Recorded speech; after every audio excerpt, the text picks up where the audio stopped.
What would you do if the world you'd built with someone crumbled overnight, leaving you with nothing but a choice to sink or to rise? For me, that moment came like a storm, unyielding and fierce, on a balmy evening in a place most would call paradise. The sprawling estate of my husband's family in Hawaii, with its swaying palms and endless ocean views, was a dream to the outside world. But inside those walls, I was suffocating. They saw me as an outsider, a quiet wife who'd never matched their legacy. They never expected me to walk away, and they certainly never imagined I'd win big and so fast. I married Daniel 5 years ago, swept up in a romance that felt like a fairy tale. He was charming, heir to a real estate empire, and his family's wealth was woven into every inch of their island paradise. But love blinds you to cracks, and soon I saw them. His mother, Evelyn, with her sharp smiles, never missed a chance to remind me I was lucky to be there. His sisters whispered about my modest upbringing, their words like needles. Daniel, once my safe harbor, grew distant, siding with them in silence.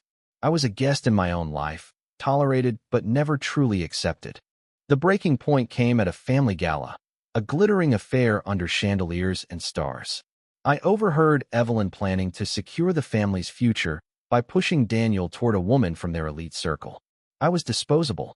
That night, I packed a single bag, left my wedding ring on the nightstand, and slipped out. The weight of their judgment lifted with every step I took toward the airport. I had no plan, just a fire in my chest that whispered, "You are enough." Back on the mainland, I landed in Seattle, a city alive with possibility. I had $2,000 in savings, a degree I'd barely used, and a heart bruised but unbroken.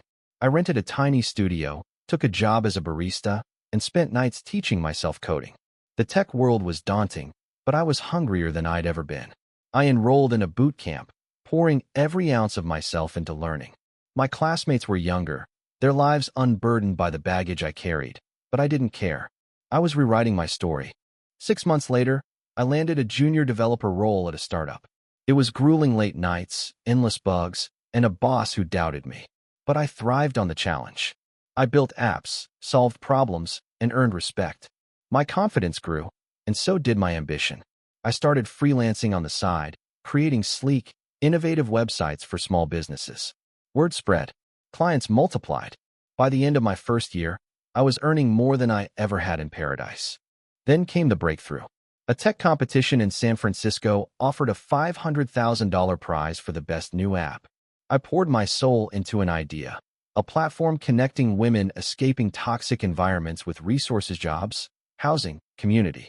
It was personal, raw, and real. I coded through sleepless nights, fueled by coffee and conviction. When I pitched to the judges, my voice shook, but my story didn't. I told them about leaving, about rebuilding, about refusing to be defined by others' expectations. The room was silent, then erupted in applause. I won. The prize money was life-changing, but the real victory was the spotlight.